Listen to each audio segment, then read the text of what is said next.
افغان پلاوی ولې بیا دوحې ته ځي؟ طالبان کله او په کومو شرایطو لومړی اوربند او بیا صلح ته کوي؟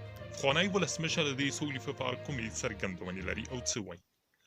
د پښتون وایس قدرمندو لیدونکو السلام علیکم ورحمت الله وبرکاته. وخت مو بخیر، ستړي مشه. ځینو رسمي سرچینو تایید کړې ده چې د روانې جمعې په ورځ به د هیواد یو شمېر سیاسیون له طالبانو سره د بیا خبرو د پیل لپاره دوحې ته ولاړ شي. نن د دغه خبر له اعلان مخکې پخواني ولسمشر کرزي او عبدالله وویل چې ډېر ژر به جدي او په یوې بلې سطحه کې به د سولې خبرې له سره پیل شي. پخوانی ولسمشر کرزي په داسې حال کې چې حکومت او طالبان سولې ته هڅوي وایي چې طالبان د ولسوالیو په نیولو سره څه نشي ترلاسه کولی. له دې سره سم د ملي روغې جوړې علي شورا مشر عبدالله وایي طالبان باید خپلې غوښتنې د سولې په میز مطرح کړي او خلک باید په خپله د خپل راتلونکي په هکله پرېکړه وکړي.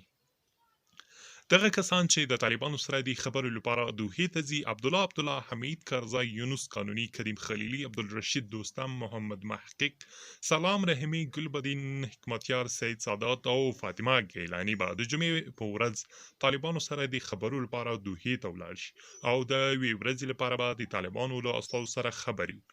همدارنګه هم د ښاغلی حمید کرزی زیاتوي په هیواد کې به جمهوریت تلپاتې وي او ملي اردو او ملي پولیس ځواکونه او نور دولتي بنسټونه چې په تیرو 100 کالو کې جوړ شوي باید وساتل شي او زیاتوي چې سوله به حتمي راځي. تاسو له هیواد څخه مه وځئ. بلخوا د ملي روغې جوړې علي شورا رئیس عبدالله وایي چې د سولې خبرې به ډېرې ژر شي چې په لوړه کچه به وي او نوموړی زیاتوي چې افغانان باید دا فرصت له لاسه ورنه کړي، کنه خلک به له ملي ځواکونو سره ودرېږي.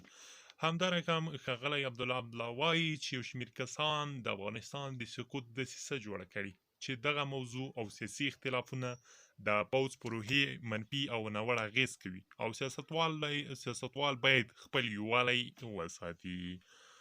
ډیره مننه قدرمندو لیدونکو، ویډیو لایک کړئ، له خپلو ملګرو سره یې شیر کړئ او همداسې مطالبو لپاره پښتون وایس سره اوسئ. سبسکرایب مه هېروئ.